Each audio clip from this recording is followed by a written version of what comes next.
Good morning. It's Mrs. Hall again from the New Jersey Literacy Association. We're continuing our read alouds and we hope that you're enjoying them. First thing I want to do is thank Raycraft Books. They donated 20 or more than 20 books to the New Jersey Literacy Association so that we could read to you each day, and we want to thank them. When I get a book, I take off the cover because it's too annoying to me, and I read the title, but I also like to open it up. So let me read the title to you. The title of this book is The Orange Horse. And when we open up the picture so that we see the whole thing, you can see that the orange horse looks pretty much alone, right? He's pretty alone in that woods. So let's see what happens. The Orange Horse by Su Kung Liu. Once upon a time, an orange horse traveled to a faraway city. He was looking for his long-lost brother. So he was kind of alone in the forest. The only clue he had was half a photograph of an orange horse just like him. There must be another orange horse out there with the other half of this photograph. If only I could find him, thought the horse. What do we think he'll do next? He's looking for his long-lost brother.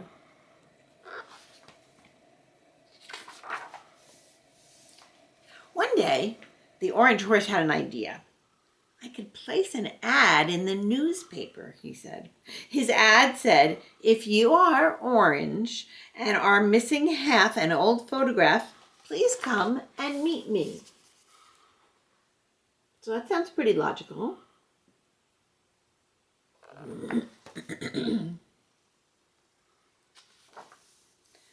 The first to come see the orange horse was an orange house. And of course, their pictures did not match at all. There's the orange house, and his picture does not match the picture of the orange horse. How do we think the orange horse is feeling? Yeah, maybe a little sad. An orange race car was the next to come see the orange horse. But of course, their pictures did not match. A racehorse? A race car and a horse? I don't think so.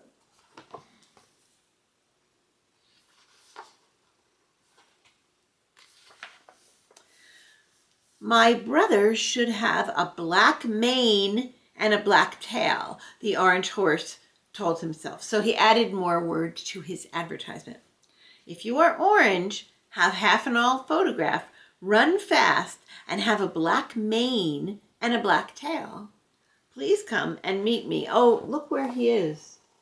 He's getting his hair done.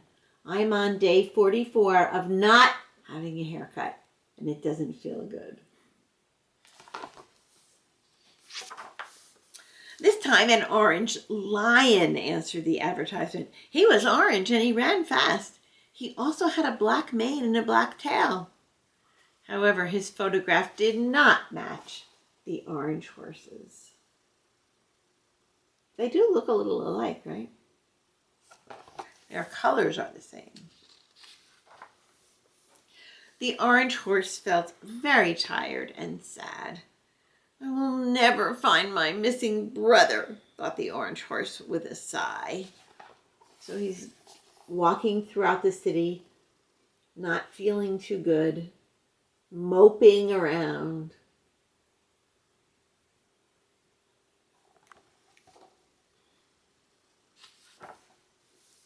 One day, while he was visiting an art gallery, the orange horse met a brown horse. The brown horse came from far away and had visited many lands on his way to the city where the orange horse lived. He told the orange horse lots of interesting things about the places he had been and the people he had met. The orange horse felt a kind of special bond with this brown horse. A bond is a very strong friendship, a feeling of closeness.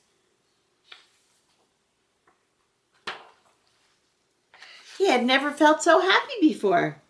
The whole city glowed bright, and life was full of hope and happiness. Look how different the city looks when he feels good, right? The city didn't change. It's the way he looked at it that changed.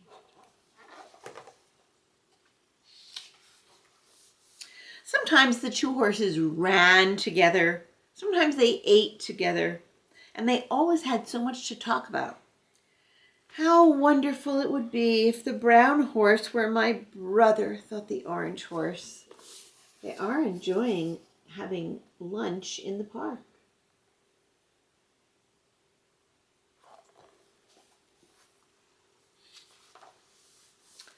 One night, the brown horse mentioned that he too had a long-lost brother and half of an old photograph. They're looking out over the city, and they find that they have this in common also.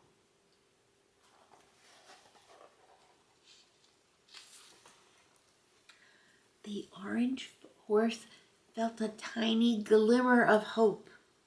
A glimmer is sort of a glow. But no, their half photographs were not a match. Oh no. I wonder what will happen now. They do get along very well. Too bad they're not brothers. The orange horse felt sad and disappointed. If only the half photos did not exist, then there would still be hope that they were real brothers. The brown horse was angry and upset. With a pair of scissors, he started trimming the two half photographs. Why did he do that? He's angry, and they both wish they could be brothers.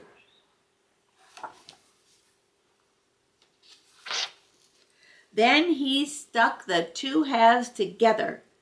Don't cry, he told the orange horse. See, from now on, we are brothers. Clever.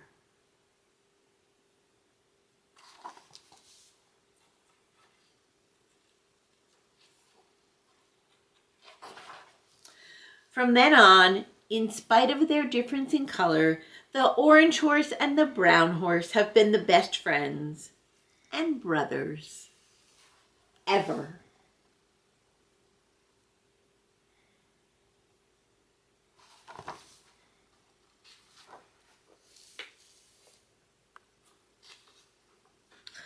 We can read a little bit about the author at this point. His name is Su Kung Liu, and he also made the pictures. Did you notice that I didn't say an illustrator's name?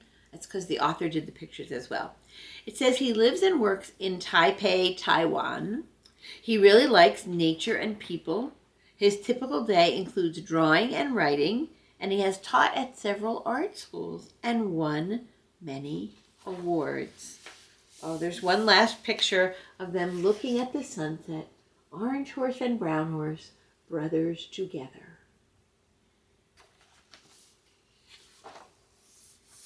So we learned a couple of new words in here. The word bond, which meant a very strong friendship. A glimmer, a glow of hope. I think that the theme of this book, what did we learn from this book? If you have someone near you, talk to them about what you might have learned from this story. I'll give you a minute.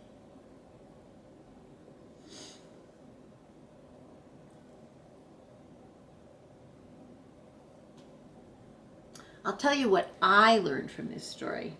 I learned that friends and family can come in all different shapes and sizes. Does that make sense? The orange horse was looking for his brother. Instead, he found a good friend. We've been doing a daily affirmation. Remember those? Those are the things where you look in the mirror and you say it over and over again and you become a good person. Today's affirmation is, I can be a friend to anyone I meet. You can be a friend to anyone you meet. So we have we have a spot for your activities. If you'd like to show us what you've done at the end of this story, you can send it to njliteracy@gmail.com. And here's the little activity I'd like you to try today. We know what a Venn diagram is. Those two circles where one goes like this and then one overlaps it. And on the outside we put the things that are different, and on the inside we put the things that are the same. I'd like you to take one friend or even a member of your family and make a Venn diagram and say, here's what this person is like, and all the little things go on the outside. Here's what I'm like, and all the little things go on the outside. And then the things that you have in common, and the reason that you're friends or family. And that can go in the center. And you can send that diagram when you finish it to njliteracy@gmail.com. Thanks for listening.